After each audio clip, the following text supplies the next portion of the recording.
सबैलाई नमस्कार।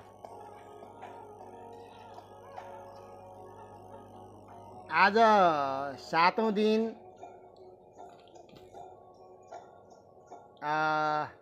साहित्य मनहरू हामी बिचमा आइसक्नु भएको छ, म देखिरहेको छु।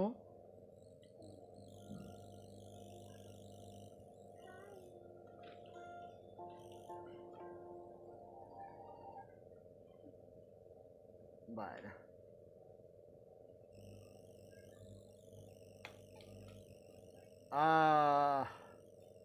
आज 78 साल कार्तिक 9 गते, तदनुसार इस्वी सम्वत 2021 अक्टोबर 26 तारिक मङ्गलबार, कार्तिक कृष्ण पक्ष खष्टी रातिको 8 बजे लघुकथा पाठ्य सर्वे दृश्यमा म वाचक मनोहर पोखरेल उपस्थित भइसकेको छु।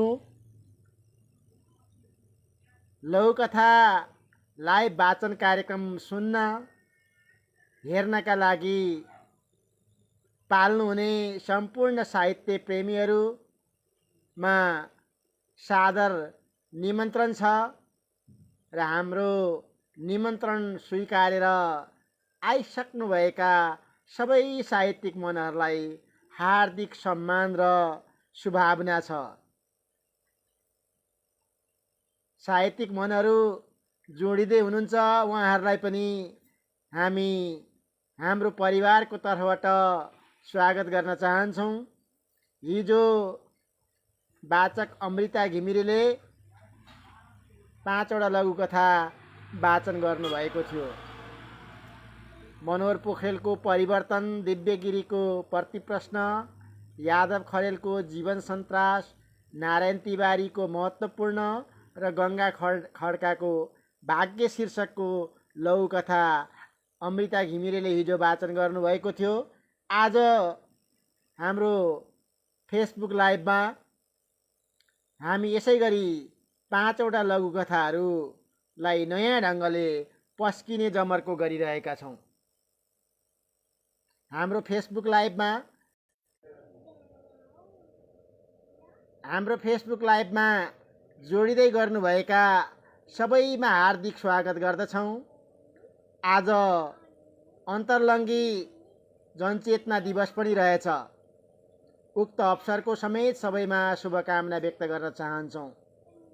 मुलुकमा मात्रै नभई संसारमै महिला र पुरुषको बिचमा विभेद छँदैछ। अझै तेस्रो लिङ्गीहरू पनि अझै थप विभेदमा छन्। सबैको समानताका लागि सबै जाति, भाषा, धर्म, संस्कृति र लिङ्गको पनि समानताका अधिकारका कुराहरू पनि उठिरहेका छन्। हामी त्यसमा ऐक्यबद्धता प्रकट गर्न चाहन्छौँ।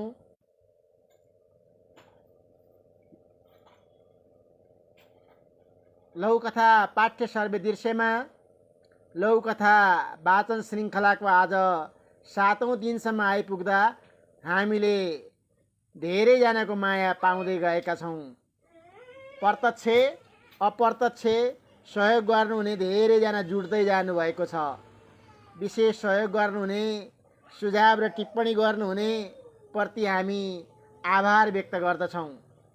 मोफसलको पनि मोफसल रहेको सप्तरीबाट प्रत्येक राति यसै बेला हुने वाचन सुनेर आफ्नो मनोभाव जाहेर गरिदिन पनि सादर अनुरोध गर्दछौँ।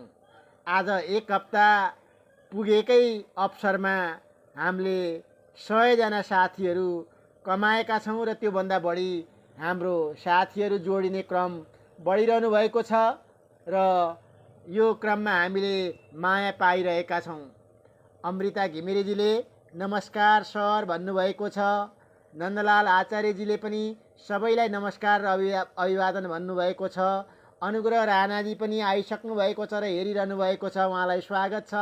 अनि त्यसै गरी अन्य अनुग्रहजीले नै नमन सम्पूर्णमा भन्नुभएको छ, धन्यवाद। आज मेघराज पौडेलजी पनि आउनुभएको छ। हिजो कुरा गर्दा उहाँले भन्दै हुनुहुन्थ्यो मेरो नेटमा अलि समस्या छ, नेट सुधारिएपछि यो बिजुलीको समस्या नेटका समस्याले गर्दा म नियमित उपस्थित हुन्छु भनेर हिजो मात्रै भन्नुभएको थियो। उहाँले वाचा पुरा गर्नुभएको छ। मेघराजजीलाई हार्दिक स्वागत छ। उहाँले सबैमा सन्ध्याकालीन नमन भन्नुभएको छ। हाम्रो पनि नमन छ यहाँलाई, अग्रज हुनुहुन्छ। उहाँ कविता क्षेत्रमा निकै राम्रो लेख्नु। मेघराजजीको म कुरा गर्दै थिएँ। यसै गरी लक्ष्मी रिजालजीले पनि नमस्ते भन्नुभएको छ। अनि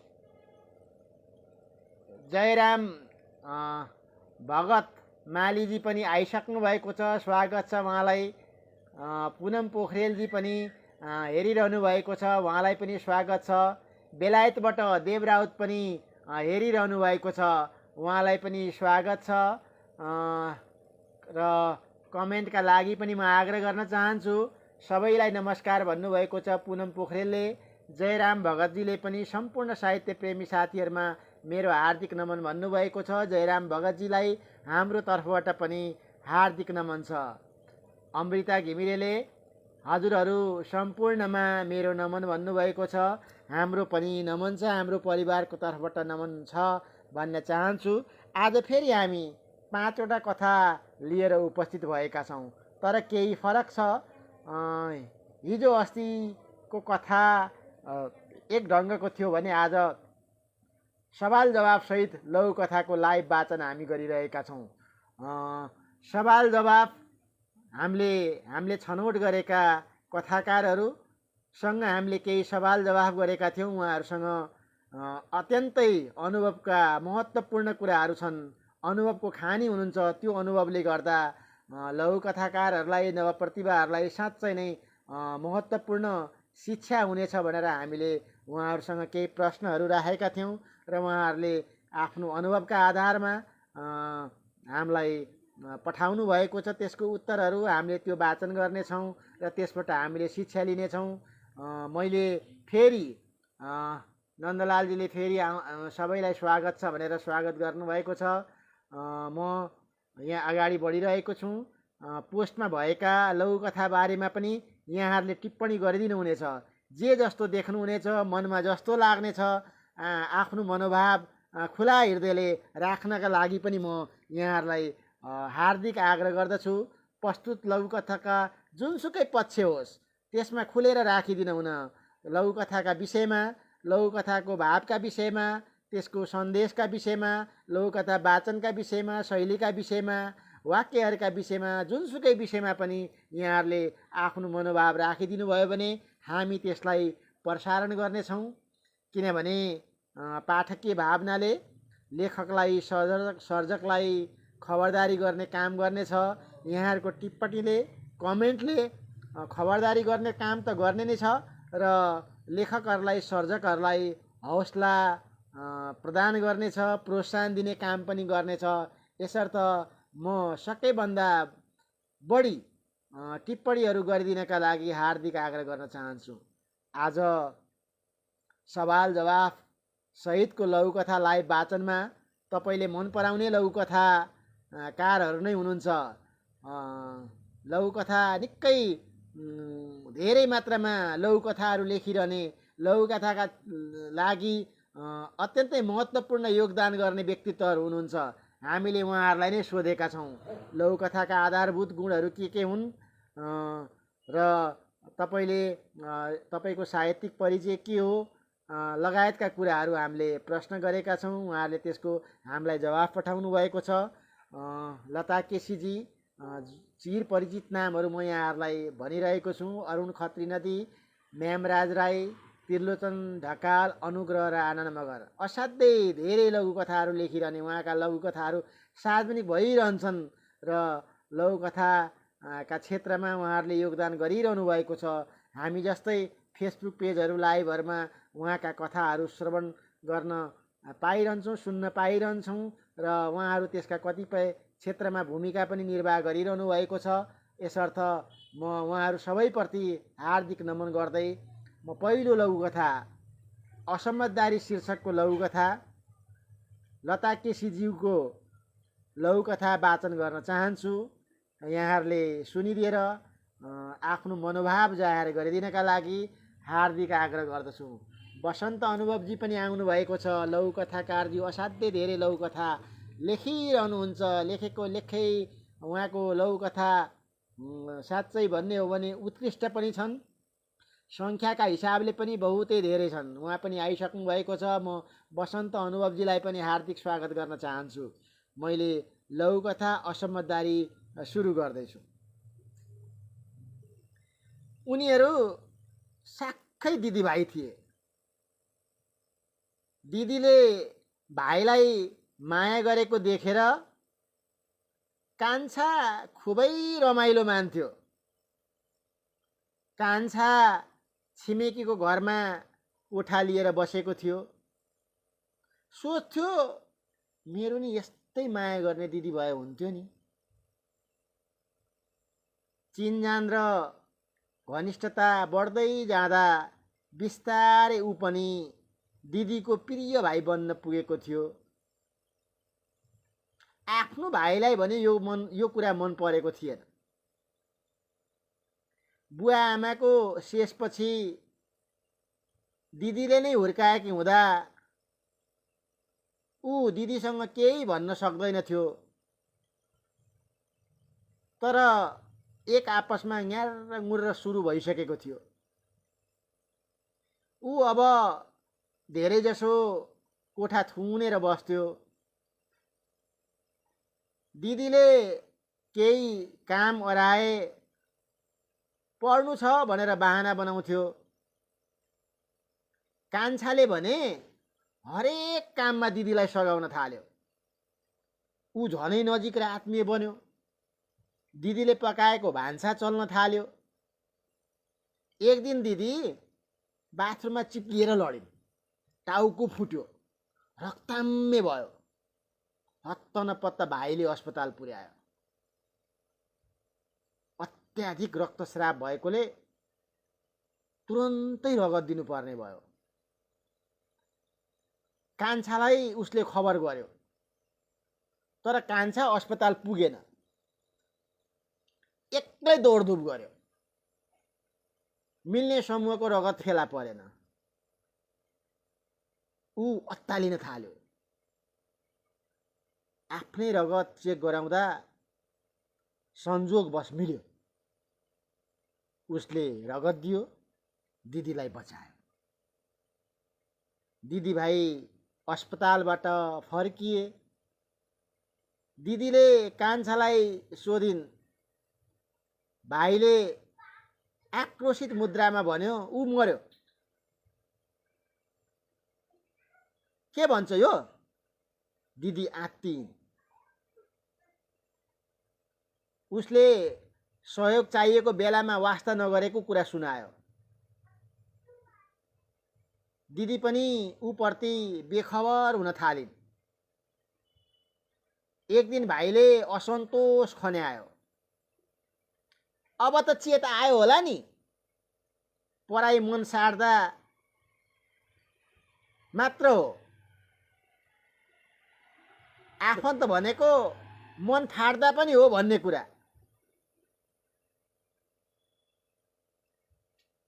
उसै बेला कान्छाको फोन आयो। रुँदै भन्यो, दिदी बुवा बित्नु भयो। म खबर नगरी गाउँ हिँडे। अब त्यता फर्किन्न। साँच्चै अत्यन्तै मार्मिक लघुकथा लता दिदीको। रगतको नाता निश्चित ठुलो हुन्छ। त्यसैले त आफ्नो मान्छे आफ्नै हुन्छ भन्ने गीत बन्यो र अत्यन्तै लोकप्रिय पनि भयो। तर म भन्छु रगत जस्तै भावनाको नाता पनि उत्तिकै ठुलो हुने गर्छ। कृष्ण जन्मिनुभयो देवकीको कोखबाट। तर पालन पोषण र मातृत्वमा यशोदाले कुनै कमी गरिनन्। रगतको नाता आफ्नो ठाउँमा ठुलो छँदैछ, तर भावनाको नाता पनि ठुलो छ। असमझदारी भयो भने यसरी छुट्याउने स्थिति पैदा हुन्छ। त्यसैले वास्तविकता के हो, वास्तविकतामा गहिरिएर बुझ्न जरुरी हुन्छ भन्ने सन्देश दिनुभएको छ। लता दिदीको यो कथाले वसन्त अनुभवले टिप्पणी गर्नुभएको छ। पस्तोता सर लगायत सम्पूर्णमा हार्दिक नमन भन्नुभएको छ। हामीले पनि नमन गऱ्यौँ वसन्तजी। मैले पढेको थिएँ, आज सुन्न पाइयो सुन्दर लघुकथा भनेर भन्नुभएको छ। साँच्चै सुन्दर लघुकथा छ। हामीलाई पनि असाध्यै मन परेरै छनौट गरेका हौँ। लक्ष्मी चौधरीजी पनि आइसक्नु भएको छ। लक्ष्मीजी थारू भाषाको अनुवादक हुनुहुन्छ हाम्रोमा। उहाँले थारू भाषामा अनुवाद गरेको लघुकथा प्रस्तुत हामीले गरेका छौँ र उहाँ पनि आइसक्नु भएको छ र साथीहरू जोडिरहनु भएको छ। म सबैलाई स्वागत गर्छु, शुभभावना व्यक्त गर्न चाहन्छु। मैले लता दिदीको बारेमा कुरा जतिसुकै गरे पनि कम हुन्छ। बिएसम्मको अध्ययन गरेर शिक्षक पेसामा लगभग 22 वर्षसम्म सेवा पश्चात हाल सेवानिवृत्त हुनुहुन्छ। हाम्रा अग्रज हुनुहुन्छ। 2074बाट उहाँले पठनको यात्रा लघुकथाको पठनको यात्रा सुरु गर्नुभयो। त्यसको 2 वर्षपछि उहाँले लेखनको यात्रा सुरु गर्नुभयो। अर्थात् लेख्नुभन्दा अगाडि उहाँले 2 वर्ष अगाडि निकै पढ्नुभयो अनि त्यसपछि बल्ल लेख्न सुरु गर्नुभयो। अनि उहाँका धेरै सिर्जनाहरू छन्। कथा भन्ने अन्तर्द्वन्द कथा कलेजको वार्षिक मुखपत्रमा प्रकाशन भएको थियो 38-39 सालतिरै। उहाँको पहिलो सिर्जना लघुकथाको हकमा चाहिने उहाँले दुर्घटना भन्ने लघुकथा हो र संयुक्त लघुकथा सङ्ग्रहहरूमा उहाँको छन्, पत्र पत्रिकाहरूमा प्रकाशित भएका छन्। उहाँले पुरस्कार र सम्मान पाउनुभएको छ र साहित्य पोस्टमा पनि उत्कृष्ट किताबको टप 10मा पर्न सफल भएको छ उहाँको कृति।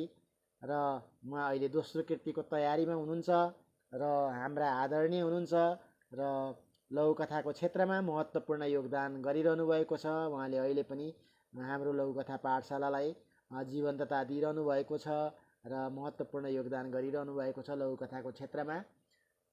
नन्दलाल आचार्यले लता म्यामको मर्म छुने कथा साधुवाद उहाँलाई भनेर कमेन्ट पठाउनु भएको छ। नन्दलालजीलाई पनि हार्दिक आभार व्यक्त गर्न चाहन्छु लता दिदीसँगै। लता दिदीलाई हामीले सोधेका थियौँ, तपाईँले मन पराउने लघुकथाका आधारभूत गुणहरू के हुन्?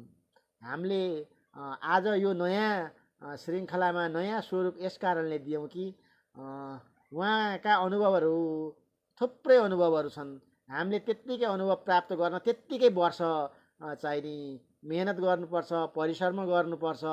तर उहाँहरूले यदि हामीलाई त्यो शिक्षा, त्यो ज्ञान, त्यो अनुभव बाँड्नु भयो भने त्यसबाट हामी सबैजना लाभान्वित हुन सक्छौँ भनेर हामीले यो सवाल जवाफको नयाँ स्वरूपसहित लाइभ वाचनमा आएका छौँ। र यसरी तपाईँले मन पराउने लघुकथाका आधारभूत गुणहरू के हुन् भनेर हामीले प्रश्न गर्दा उहाँले साहित्य लघुकथा साहित्यमा आख्यान विद्याको प्रविधा हो भनेर भन्नुभयो। अनि त्यसै गरी उहाँले जवाफ दिँदा समयको कालखण्डमा यसलाई लघुकथा प्रेमीहरूले आफ्नो ढङ्गले बुझे, विस्तार गर्दै लगे। वर्तमान परिप्रेक्ष्यमा यो सर्वाधिक प्रिय हुँदै आइरहेको देखिन्छ भनेर भन्नुभएको छ। हुन त लघुकथाका गुणहरू मनपर्ने कुरामा सबैका आफ्ना आफ्ना धारणा होलान्, तर उहाँलाई यसको सबैभन्दा मनपर्ने रूप नै लघु रूप नै हो रे। किनभने व्यस्तताको बावजुद पनि छोटो बसाइमा थोरै समयमा पढ्न सकिन्छ रे। समाजका विसङ्गतिहरू उजागर गर्ने, चट्ट परेको टक्क समापन हुने, सकारात्मक सन्देश दिन्छ रे। घटनामा कौतूहलता आदि पक्ष पनि उहाँलाई असाध्यै मन पर्छन् रे भनेर उहाँले लघुकथाका बारेमा, विशेषताका बारेमा उहाँलाई मनपर्ने कुराहरू लेख्नु भएको छ र जानकारी दिनुभएको छ। कति राम्रो कुरा गर्नुभयो। हामीले कति लाभ लियौँ, कति धेरै कुरा जानकारी भयो। थोरै लेखे पनि सिङ्गै किताबको ज्ञान उहाँले दिनुभएको छ। यसै गरी हामीले हजुरको साहित्यिक सटिक परिचय पनि मागेका थियौँ। उहाँले नाम त मैले भनि नै सकेँ, लता केसी। उहाँ अझै पनि आफूलाई साहित्यकार भन्नुभन्दा साहित्य प्रेमी भन्न रुचाउनुहुन्छ। अझै त्योभन्दा पनि बढी लघुकथा प्रेमी भनेर रुचाउन चाहनुहुन्छ। 17 साल जेठ 27 गते भोजपुरमा जन्मनु भएको रहेछ। हाल काठमाडौँमा बसिरहनु भएको छ। बिए अध्ययन गरेको कुरा र शिक्षक पेसामा होमिनु भएको कुरा मैले अघि गरिसकेँ। 22 वर्षसम्मको सेवा पश्चात हाल सेवानिवृत्त हुनुहुन्छ। फुर्सदको समय उहाँ लघुकथाको उन्नयनका लागि खर्चिरहनु भएको छ। उहाँको लघुकथाको पठन यात्रा 74 सालमा सुरु भयो।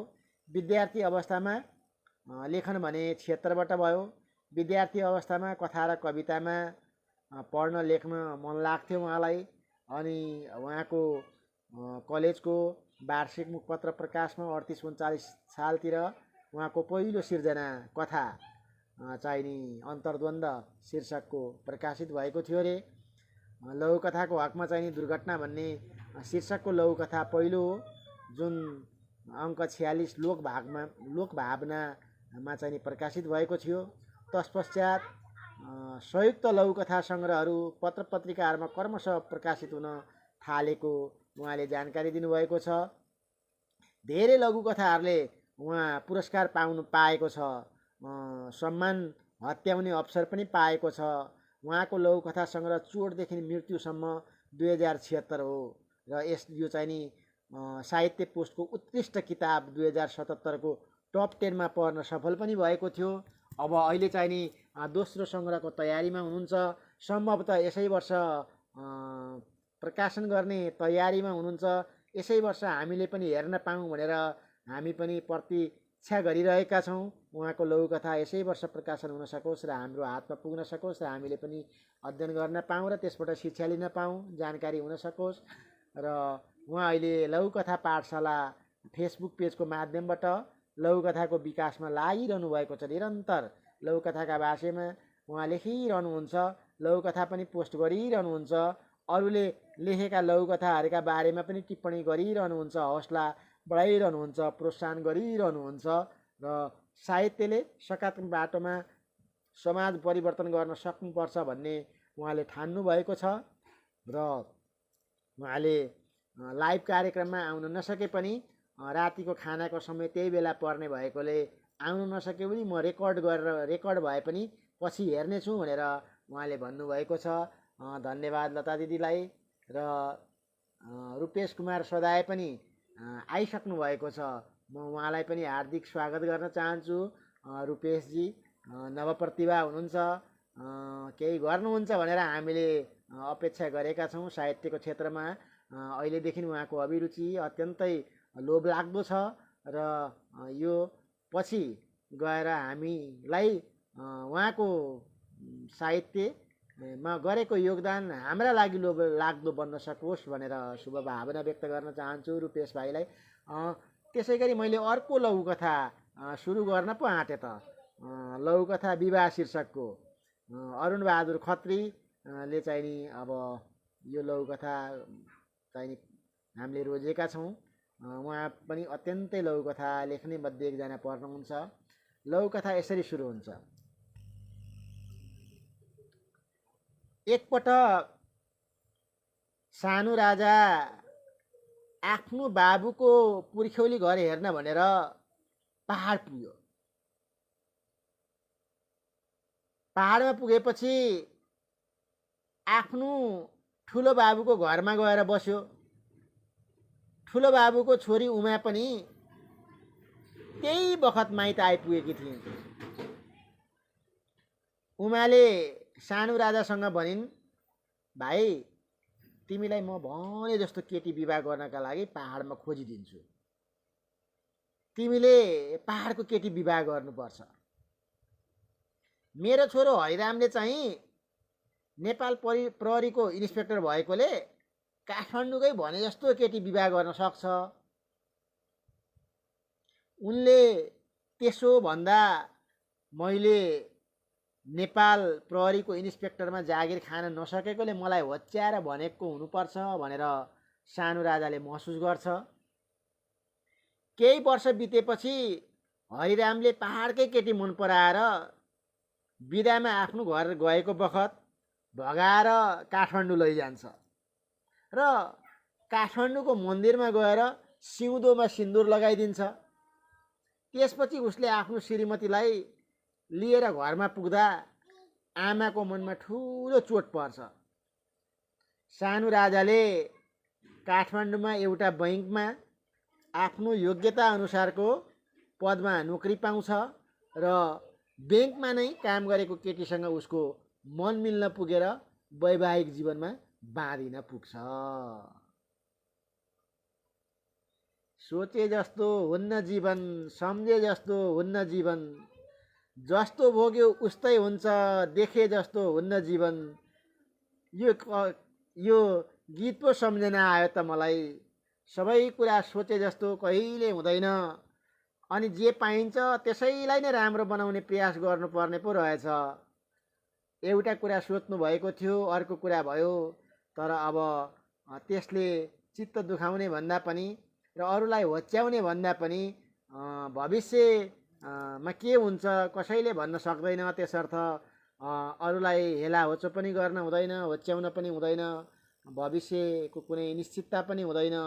त्यसैले जे जस्तो हुन्छ त्यसैलाई राम्रो बनाउने प्रयासमा गर्नुपर्छ।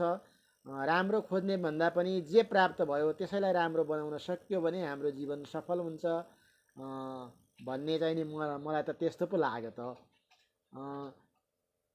लता दिदीले पनि हेर्दै हुनुहुँदो रहेछ, झ्याट्ट हेर्दै नमस्कार गर्नुभएको छ र म पछि सुन्छु भनेर अहिले एकदमै बिजी छु, टु मच बिजी, म पछि सुन्छु भनेर कमेन्ट गर्न चाहिँ नि भ्याइहाल्नु भएछ र उहाँले पछि पक्कै सुन्नुहुनेछ भनेर हामीले अपेक्षा गरेका छौँ र हामीलाई सँगसँगै टिप्पणी सुझाव पनि दिनुहुनेछ।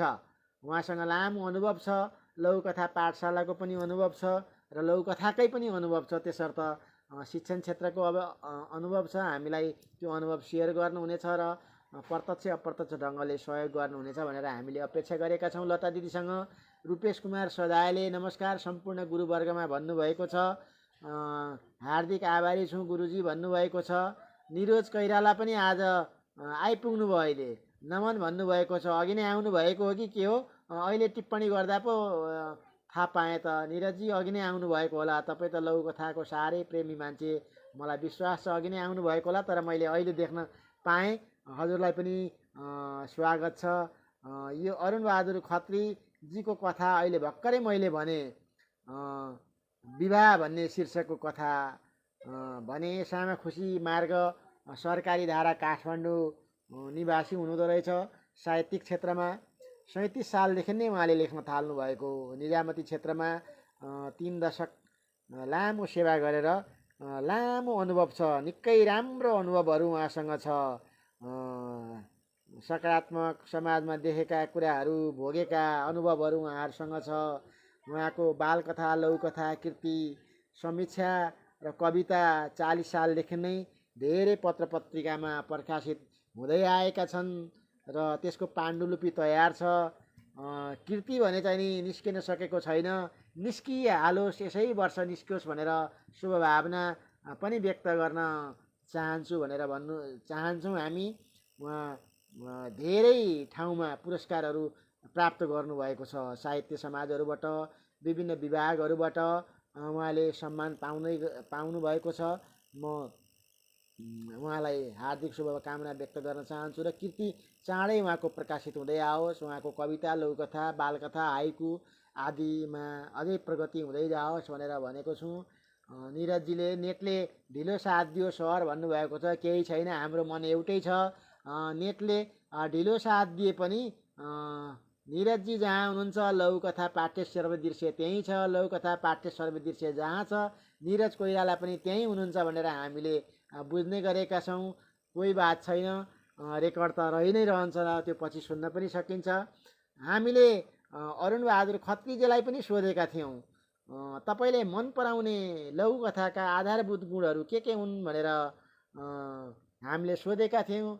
उहाँले अत्यन्तै सटिक जवाफ दिनुभएको छ, एक लाइनमा च्वास्स परेको दिनुभएको छ र उहाँले भन्नुभएको छ लघुकथाका आधारभूत गुणको बारेमा यसरी भन्नुभएको छ, मैले मन पराउने लघुकथाका आधारभूत गुणहरू चोटिलो, च्वास्स छुने, छोटो, मिठो हुनु नै हो भनेर उहाँले आधारभूत गुणहरू बताउनु भएको छ। उहाँको साहित्यिक परिचय 24 साल वैशाख 14 गते काठमाडौँ जिल्लाको टङ्गाल गैरीधारामा जन्मनु भएको रहेछ। बुवा प्रमुख सेनानी मिनबहादुर खत्री आमा मिठु खत्री। साहित्यिक क्षेत्रमा उहाँले 37 सालदेखि नै लेख्न सुरु गर्नुभएको रहेछ। निजामती सेवामा 3 दशक सेवा गरेर अवकाश हुनुभएको छ। यस अर्थमा उहाँसँग ठुलो अनुभवको भण्डार छ र त्यो भण्डार हामीले क्रमशः उहाँको साहित्य कृतिहरू सिर्जनाहरू मार्फत हामीले देख्न पाउने नै छौँ र देखिरहेका छौँ। मेरो बालकथा, लघुकथा, कृति समीक्षा र कविता 40 देखि विभिन्न पत्रिकाहरूमा प्रकाशित हुँदै आएका छन् भनेर उहाँले जानकारी दिनुभएको छ। पाण्डुलिपि तयार छ। कृति चाँडै निस्कियोस् भनेर हामी शुभभावना शुभकामना व्यक्त गर्न चाहन्छु। साहित्य सामाखुसी साहित्य समाजबाट 2060 सालमै सम्मानित भइसक्नु भएको छ। भूमि सुधार तथा व्यवस्थापन विभाग, रत्न राधिका साहित्य परिषद, नारी साहित्यकार गङ्गा पौडेलबाट महाकवि देवकोटा शताब्दी स्वर्ण पदक पनि पाउनुभएको छ। अन्तर्राष्ट्रिय स्तरको युवा शान्तिदूत सम्मान पाउनुभएको छ। 2012मा तन्नेरी विशिष्ट सम्मान, हाम्रो मजेरी साहित्य कण आदिबाट उहाँहरू सम्मानित भइसक्नु भएको छ। प्रज्ञापच्छु चच्छु साहित्य सम्मान, द युनिभर्सल टाइम्स सम्मान, बिडी त्यागी हिरक जयन्ती आदिबाट पनि सम्मानित भइसक्नु भएको छ। कबा उत्कृष्ट समाचार सम्मान पहिलोपटक उहाँले पाउनुभएको छ।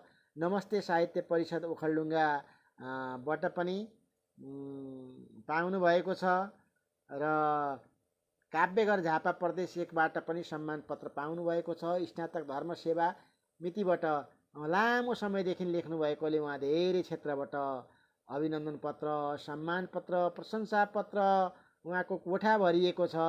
महामण्डल युवा प्रतिभा सम्मान पनि पाउनुभएको छ। युगान्तर पुरस्कार पाउनुभएको छ। मञ्चबाट आधुनिक लघुकथा मञ्चबाट सम्मान पत्र पाउनुभएको छ। शशाङ्क अनामणी समीक्षा सम्मान पाउनुभएको छ। पुरस्कार पनि पाउनुभएको छ र उहाँको हाइकु, कविता, लघुकथा, बालकथा, कृति समीक्षाहरू लेख्दै आइरहनु भएको छ। हामी अझै कामना गर्छौँ यस्तै सम्मानहरू पुरस्कारहरू पाउँदै रहनुहोस् भनेर शुभभावना व्यक्त गर्न चाहन्छौँ र हार्दिक धन्यवाद ज्ञापन गर्न चाहन्छौँ। अब हामीले चलाक सिङ्गारे शीर्षकको लघुकथा, जसलाई म्यामराज राईले लेख्नु भएको छ। अत्यन्तै धेरै लघुकथाहरू लेख्ने मध्ये म त म्यामराज राईलाई पनि पाउँछु। लघुकथाको पोस्टहरू हेर्छु। एक दुई दिनमा उहाँको लघुकथा पोस्ट भइरहेको देख्छु। दैनिक जसो लघुकथा पोस्ट भइरहेको देख्छु। उहाँको चलाक सिङ्गारे शीर्षकको लघुकथा यस्तो छ। एउटा गाउँमा बाख्रा पालन गरेर जीविका चलाउने किसान थियो। विशेष गरी दसैँ तिहार जस्ता नेपालीको महान चाडपर्वमा खसी किन्न आउनेको बजार लाग्थ्यो। व्यापारिक रणनीति अनुसार कम्तीमा 5-6 महिना अगाडिदेखि विशेष दाना पानी खुवाउँथे। उनले तिनलाई खसी पारेपछि नाम दिँदा रहेछन्।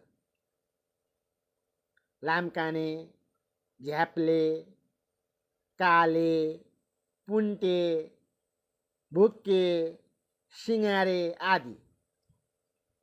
तीमध्ये सिङ्गारे चाहिँ नि पाठो ताखादेखि नै अलिक चलाक थियो।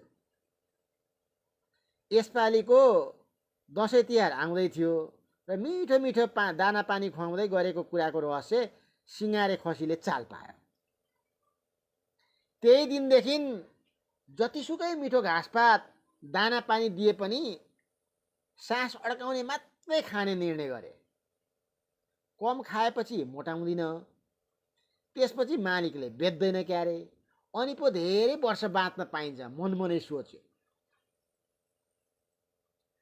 एकै समयमा खसी पारिएकाहरू किसानले खुवाएको दाना पानीले सबै हुप्प मासु लाग्यो, लोभलाग्दो दाम लाग्ने गरी।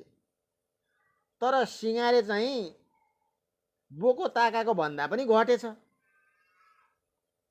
चिन्तित हुँदै किसानले दसैँ अगावै एउटा युवा क्लबको सानो पार्टी थियो, त्यसैमा बेची पठाए।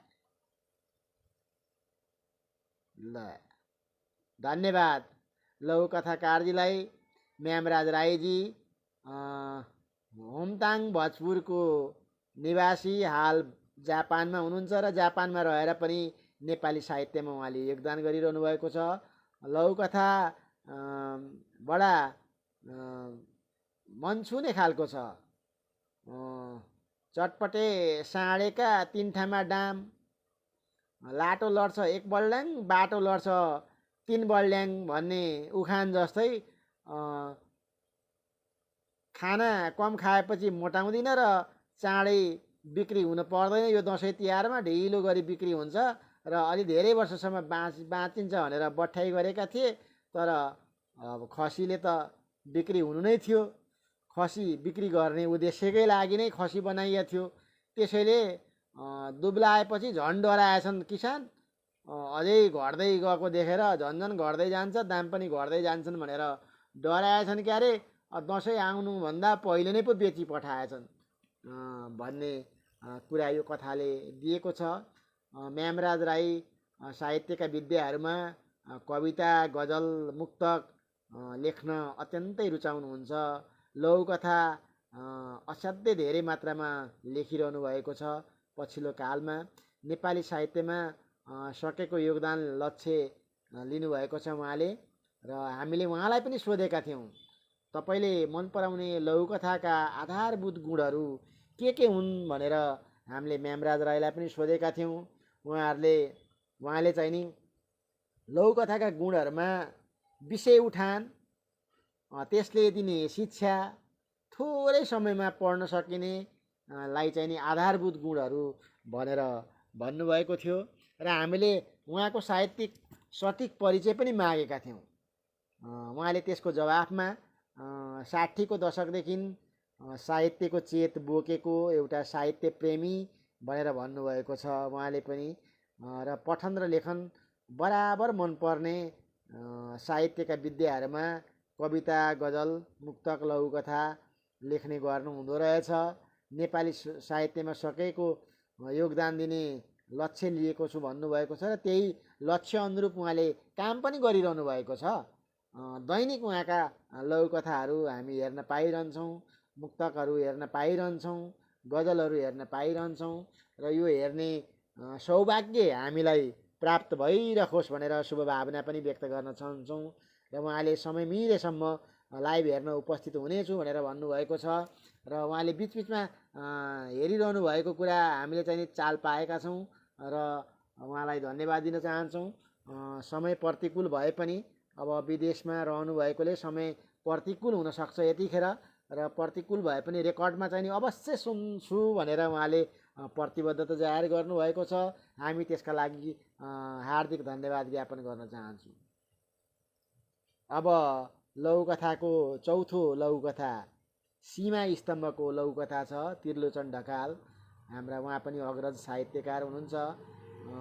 यो सीमा स्तम्भ नाम सुन्ने बित्तिकै राष्ट्रियता, राष्ट्रिय भक्ति, देशभक्ति ओतप्रोत भएको लघुकथा हुनुपर्छ भनेर तपाईँहरूले अड्कल गरिसक्नुभयो होला। मैले कथा वाचन गर्न गएँ त है।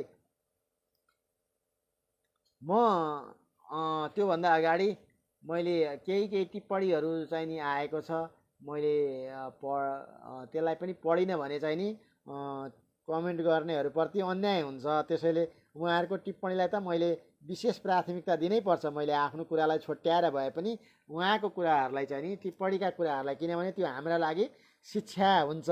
हामीले भनिन्छ नि आफ्नो गल्ती कमजोरी आफैले देखिँदैन तर अरूहरूले छर्लङ्ग देखिन्छ। त्यस्ता गल्ती कमजोरीहरू औँल्याइदिनुहुन्छ कि भनेर हामी चाहिँ नि खोजिरहन्छौँ। त्यसर्थ निर्धक्क भएर त्यस्ता छन् भने देखाइदिनु होला है सरहरू। पुण्य कार्की हाम्रा अग्रज साहित्यकार गुरु आउनु भएको रहेछ, हेरिरहनु भएको छ, भेरी नाइस भन्नुभएको छ। नमन गरेँ मैले उहाँलाई, पुण्य कार्कीजीलाई। नन्दलालजीले त्योभन्दा अगाडि बिजुलीको धोका भयो क्यारे भनेर सायद निरज कोइरालाजीलाई भन्नुभएको होला। अनि त्यसै गरी नन्दलालजीले म्यामराज राईको कथाले बढ्ता चलाकी देखाए फसिने यथार्थलाई स्वर कल्पनाको माध्यमबाट अभिव्यक्त भएको छ भनेर भन्नुभएको थियो। हो, धेरै चलाक हुन हुँदैन। अघि नै मैले पनि एउटा उखान भनेको थिएँ, एउटा होइन दुईवटा उखान भनेको थिएँ। एउटा साँडेको तिन ठाउँमा डाम र चकचके साँडेको, अर्को लाटो खान्छ एक बल्ड्याङ बाटो खान्छ तिन बल्ड्याङ भनेर नन्दलालजीको पनि त्यही हास्यको कुरा आयो। धेरै चलाकी देखायो भने चाहिँ नि फसिने रहेछ, धेरै चलाक हुनुको अर्थ छैन। त्यो यथार्थलाई उहाँले स्वर कल्पनाको माध्यमबाट न्यामराज राईले गर्नुभएको छ।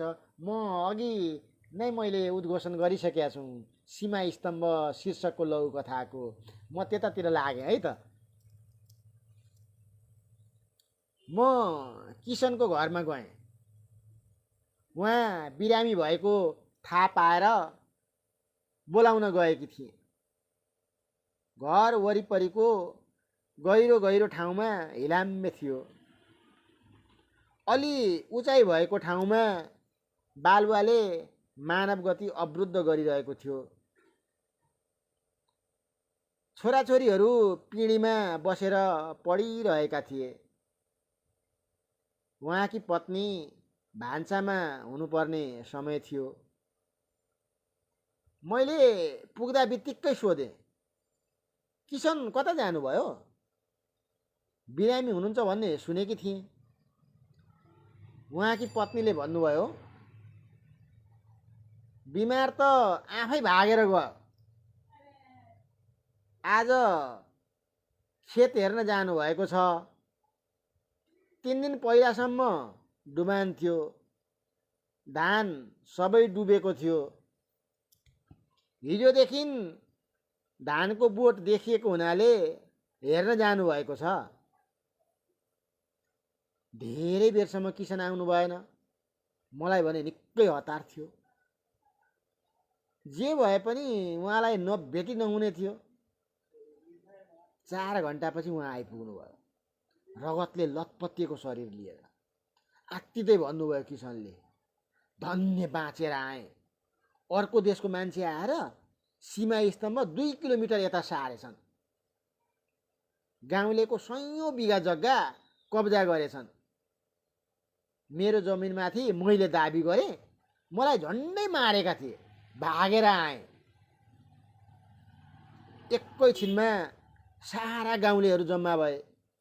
कोलाहलयुक्त भयो वातावरण। अब के खाने, केटाकेटीलाई के खुवाउने, कसरी बाँच्ने? यस्तो गर्दा गर्दै पश्चिमतिर सूर्यास्त पछिको रातो पनि बिलिनु भयो। धरतीमा आकाशको मैलो खसेको देखियो। सबै आराम गर्न घर घर गए। मैले पनि किसनकै घरमा आश्रय लिनुपर्ने भयो। बिहान उठ्दा गाउँका सारा किसानहरू आफ्नो धान खेतमा थिए। डुबेको धानका मुन्टा हिलोबाट उठाउँदै थिए। सीमा स्तम्भ पुरानै ठाउँमा फर्केको थियो। वाह, मैले भने नि यो देशभक्ति राष्ट्रभक्ति लघुकथा छ। र लघुकथामा एउटा कुरामा मेरो अत्यन्तै राम्रो ध्यान गयो। धन्य बाँचेर आएँ। अर्को देशका मान्छे भएर सीमा स्तम्भ 2 किलोमिटर यता सारेछन्। अर्को देशका मान्छे भनेर उहाँले भन्नुभयो। अब यो उत्तर र दक्षिण दुवैतिरको हुनसक्छ भन्ने चाहिँ नि यसले अर्थ बोक्यो। नभए एकातर्फ मात्रै होइन, दुवैतिरबाट त्यस्तो सीमा मिचिन सक्छ। र मिचिएको नेपाली भूभाग मिचेको भनी विवाद पनि रहँदै आएको छ। लिम्पियाधुरा, लिपुलेक, कालापानीको त्यत्रो चर्चा छ, विवाद छ। त्यति मात्रै होइन, तराईका सीमा क्षेत्रमा पनि त्यत्तिकै विवादहरू छन्। झापादेखि कञ्चनपुरसम्मै ठाउँ ठाउँमा सीमाका विवादहरू छन्। तर सीमा रक्षकहरूको बहादुरीका कारण सीमा स्तम्भ पुरानै ठाउँमा भेटिएको देखाइएको छ यसमा।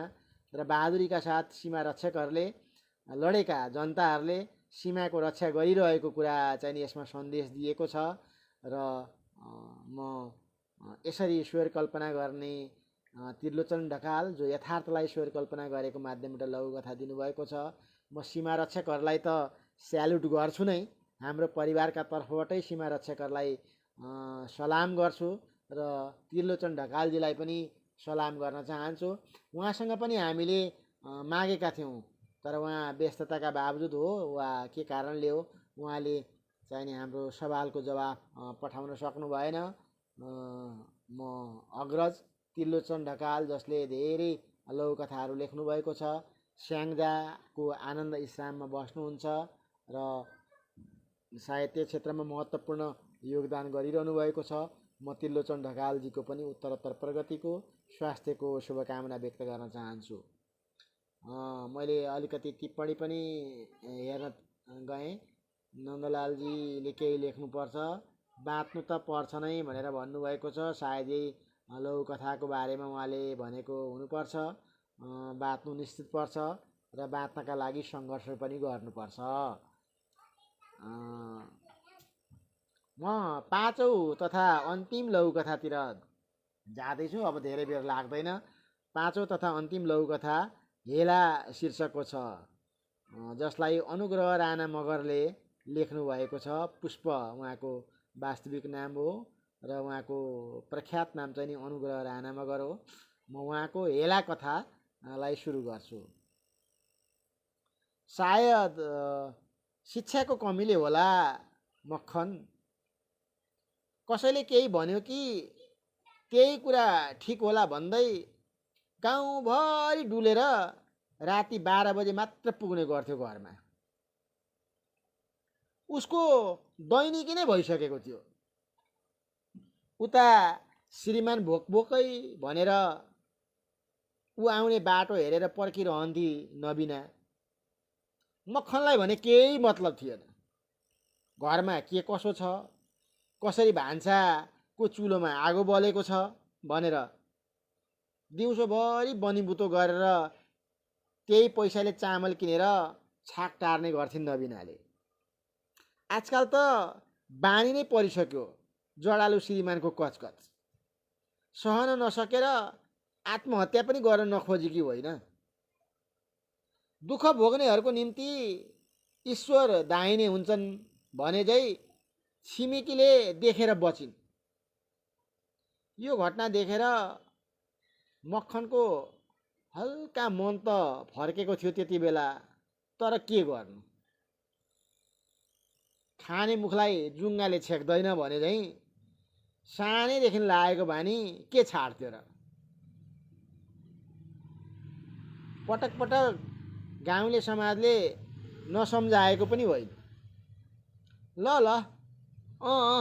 मै टाढिदिन्थे भनिन्जेल हुन्छ भन्ने। फेरि 12 वर्ष कुकुरको पुच्छर ढुङ्ग्रोमा राख्यो जस्ताको तस्तै। समय बित्दै गयो। मक्खनको उमेरले पनि ओह्रालो लाग्दै गयो। पहिलाका सामर्थ्यहरू कमजोरपनमा मलिन हुँदै गयो। अनि ऊ एक दिन उठ्नै नसक्ने गरी ठुलो बिरामबाट बिस्तारामा थलियो। बिस्ताराको छेउमा केवल एउटा सहारा थियो। उनै जमानीमा हेलाको दृष्टिकोणले हेपिएकी सहनशीलताको खानी अर्धाङ्गिनी श्रीमती नबिना। मलाई माफ गर भन्दै हात समाएर धरधरी रुन थाले मक्खन। अब त बाँकी नै के थियो र मात्र, रस निचोरेर फालेको कागतीको बोक्रा जस्तै। र पनि हौसला दिँदै भनिन्, तपाईँलाई केही हुँदैन, म छु नि हजुरको साथमा। दुवै अङ्गालो हालेर फेरि सुक्क सुक्क गर्दै मन बुझाए। श्रीमान श्रीमतीको अत्यन्तै मार्मिक कथा। यसमा पश्चातापको कुरा पनि छ, हौसलाको कुरा पनि छ र शीर्षकले भने जस्तै हेलाको कुरा पनि छ र शीर्षक सार्थक बनाउनु भएको छ। अन्तमा मलाई लाग्छ केही प्रतिशत मानिस मात्र होलान् पश्चाताप रहित जीवन बाँचेका मान्छे, नत्र सबैजसो मान्छेहरू जीवनमा केही न केही कुरामा पश्चाताप महसुस गरिरहेकै हुन्छन्। अरूका कारणले पश्चाताप गर्ने भन्दा पनि आफ्नै कारणले पश्चाताप गर्दाखेरि चाहिँ बढी पिरोल्दो रहेछ। चाहे अनुसार कसैले पनि गर्न सक्दैनन्। जीवनलाई पनि लक्ष्य के हो भनेर खोज्न र विचार गर्नै पर्ने हुन्छ।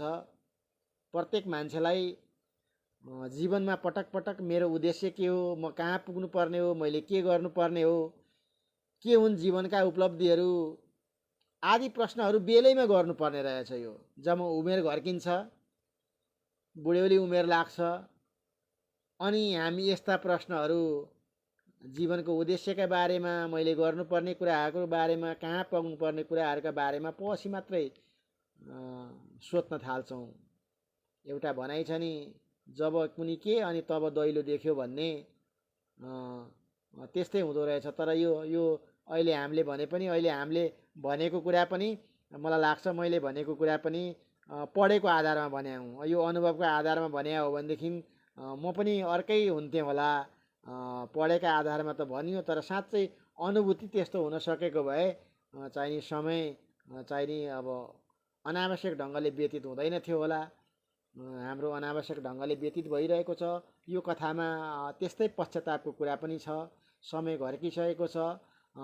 हेला गरेकी श्रीमती नै अन्तमा चाहिने हौसला दिने व्यक्ति भएकी छिन्, र हौसलाले धेरै कुरा गर्दो रहेछ।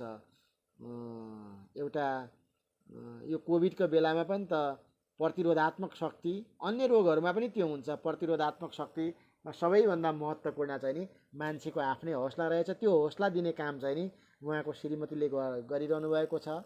सम्पत्ति नभएर मात्रै गरिब भइँदैन, भएको सम्पत्ति नचिनेर पनि गरिब भइन्छ, र समयलाई नचिन्दा पनि यहाँ गरिब भएको देखाइएको छ। म पुष्पबहादुर राणा मगर, जसको मैले वास्तविक नाम आज खोलेँ। अनुग्रह राणा मगरको वास्तविक नाम पुष्पबहादुर राणा मगर हो। उहाँलाई हार्दिक धन्यवाद दिन चाहन्छु। सखुवासभा जिल्ला 5 खबन नगरपालिका 6 मा उहाँको घर पर्छ। उहाँ पनि हाल मलेसियामा वैदेशिक रोजगारमा कार्यरत हुनुहुन्छ। वैदेशिक रोजगारीमा कार्यरत भए पनि साहित्य क्षेत्रमा उहाँ लागिरहनु भएको छ। भले साहित्य क्षेत्रमा लागेको 1.5 वर्ष मात्रै भयो, तर उहाँले साहित्य क्षेत्रमा आफ्नो योगदान गरिरहनु भएको छ। त्यसका लागि शुभकामना पनि व्यक्त गर्न चाहन्छु। हामीले पठाएको प्रश्नमा उहाँले पनि जवाफ दिनुभएको थियो। हामीले तपाईँले मन पराउने लघुकथाका आधारभूत गुणहरू के हुन् भनेर सोधेका थियौँ। उहाँले चाहिँ नि धन्यवाद दिनुहुँदै के अरे धन्यवाद दिनुभएको छ। हौसला र प्रेरणा दिने नन्दलालजीलाई अनि हामी सबै परिवारलाई पनि उहाँले धन्यवाद दिनुभएको छ, आभार व्यक्त गर्नुभएको छ। र लघुकथाका आधारभूत गुणहरूको बारेमा उहाँले बताउनु भएको छ। र उहाँको साहित्य क्षेत्रमा प्रवेश गर्ने जीवनको पहिलो पाइला नै लघुकथा हो, लघुकथाबाटै सुरु गरेँ भनेर भन्नुभएको छ। धेरै साहित्यकारहरूले कविताबाट सुरु भएको सुन्दै आएको छौँ, तर लघुकथाबाट पनि उहाँले सुरु गर्नुभएको कुरा अहिले सुन्न पाइयो। अरूहरूले पनि गरेका छन् लघुकथाबाट, किनभने यो छोटो हुन्छ, मिठो हुन्छ, च्वास्स ट्वाक्क थोरै समयमा धेरै कुरा भन्ने खालको कुराहरू, सन्देशमूलक, समयका अभावका बेलामा थोरै समयमा पढेर ठुलो कथाको कुरा बुझ्न सकिन्छ यसमा। र उहाँले पनि त्यस्तै भन्नुभएको छ। लघुकथा साहित्य क्षेत्रमा बढी चर्चा अनि छोटो समयमै धेरै साहित्यकारहरू जन्माउने, देशमा भएका ती विसङ्गतिमा मानिसहरूको जीवनलाई उजागर गर्ने, उहाँहरूको निम्ति साथ सहयोग गर्नमा र समाज स्थापना भई अगाडि बढ्नमा सफल भएको छ भनेर भन्नुभएको छ। र उहाँले हामीलाई धेरै प्रशंसामा चाहिँ खर्चिनु भएको छ, र लेख्न प्रेरित गर्नुभएकोमा पनि धन्यवाद दिनुभएको छ। र कथामा, लघुकथामा समावेश गरी सुधारको पाटोमा ल्याई परिवर्तन गरेको छ लघुकथाले समाजमा भएको सबै घटनाहरूलाई भनेर उहाँले भन्नुभएको छ। त्यसैले उहाँलाई मनपर्छ भनेर भन्नुभएको छ। अनि उहाँको साहित्यिक सटीक परिचय पनि हामीले मागेका थियौँ, र उहाँको नाम त मैले अघि खोलिहालेँ। वास्तविक नाम चाहिँ पुष्पबहादुर राणा मगर हो। अनुग्रह भनेर साहित्यिक क्षेत्रमा चिनिएको नाम हो, अनुग्रह राणा मगर भनेर। हिजो आज ब्राकेटमा पुष्प भनेर पनि लेख्न थाल्नुभएको छ। उहाँको घर सखुवा सभाको 5 खपन नगरपालिका 6 हो। मलेसियामा हुनुहुन्छ र साहित्य क्षेत्रमा लाग्नुभएको 1.5 वर्ष भएको छ र साहित्य क्षेत्रको विद्या उहाँको लघुकथा नै हो। लघुकथालाई साह्रै मन पराउनुहुन्छ र लघुकथा लेखिरहनुहुन्छ र उहाँले कार्यक्रममा अवश्य सदैव उपस्थित हुन्छु भनेर भन्नुभएको छ र उपस्थिति भइरहनु भएको छ। र अनुग्रहजीको लघुकथाको बारेमा नन्दलालजी, हाम्रा एडमिन नन्दलालजीले पनि चाहिँ एउटा कमेन्ट पठाउनु भएको छ। अनुग्रहजीको कथाले सत्यको तस्बिर देखायो भनेर लघु टिप्पणी गर्नुभएको छ। लघुकथाको लघु टिप्पणी गर्न नन्दलालजी पनि महारत हासिल गर्नुहुन्छ। राम्रो टिप्पणी गर्नुहुन्छ। सानो कुराले धेरै कुरा प्रकट गर्नुहुन्छ। उहाँको विशेषता नै यही हो। आज वाचन भएका मलाई लाग्छ सबै लघुकथाहरू उत्कृष्ट छन् र छनौटमा परेका छन्, मार्मिक छन् र सबैले अन्तमा कथा सकेपछि मैले चाहिँ नि वाह गरेँ, अरूहरूले पनि वाह गर्नुभयो होला। मार्मिक छन्, सन्देशमूलक छन्, कथाको कुची पक्रेर पाठकसँग मजाले भलाकुसारी गर्नुभएको छ लघुकथाकारहरूले र शब्द चयनमा पनि उत्तिकै पारखी देखिनु भएको छ। शीर्षकलाई पनि उत्तिकै सार्थक बनाउनु भएको छ। सबै स्रष्टाहरूप्रति म वाचक अनि लघुकथा पाठ्य सर्वे दृश्य परिवारको तर्फबाट हार्दिक नमन गर्न चाहन्छु। परामर्श दिनुहुने, लघु टिप्पणी गर्नुहुने, हौसला दिनुहुने मेरा मित्र नन्दलाल आचार्यज्यूप्रति त धन्यवाद नदियो भने चाहिँ नि मैले आफैलाई पनि अपराध गरेको ठहर्छ। उहाँलाई मैले धन्यवाद दिनै पर्छ। उहाँ हौसला दिइरहनुहुन्छ, अरूहरूलाई जस्तै मलाई पनि परामर्शहरू दिइरहनुहुन्छ र प्रेरणा दिइरहनुहुन्छ। सत्य अधिकारी पनि आउनुभएको छ, हेर्नुभएको छ। सत्य अधिकारीजीलाई हार्दिक स्वागत गरेँ है, नमन पनि गरेँ, नमन टक्र्याएँ। अब ढिलो चाँडो जे भए पनि हाम्रो श्रवण गरेर हामीलाई टिप्पणी गरिदिनु होला, कमेन्ट गरिदिनु होला, बाटो देखाइदिनु होला। हामीले नजानेर गल्ती बाटो हिँडिरहेका छौँ भने सही बाटो पनि पहिल्याइदिनु होला भनेर सत्यजीलाई पनि मैले हार्दिक आग्रह गरेँ। र अन्त्यमा लघुकथा वाचनको 7औं श्रृङ्खला नयाँ ढङ्गले हामीले सवाल जवाब सहितको सुरुवात गऱ्यौँ। के कस्तो भयो यहाँहरूले भनिदिनु होला, के कस्तो हुनुपर्ने हो त्यो पनि भनिदिनु होला। यस्तै सुझावको अपेक्षा त हामीले गर्छौँ, यस्तै टिप्पणीको हामीले अपेक्षा गर्छौँ र त हामी सुध्रिने मौका पाउँछौँ। समयले साथ दियो भने भोलि पनि 7:55 बजे राति उपस्थित हुन्छौँ यो वाचकका साथ। म वाचक मनोहर पोखेल, लघुकथा पाठ्य सर्वे दृश्यको एडमिन पनि, वाचक पनि मनोहर पोखेल।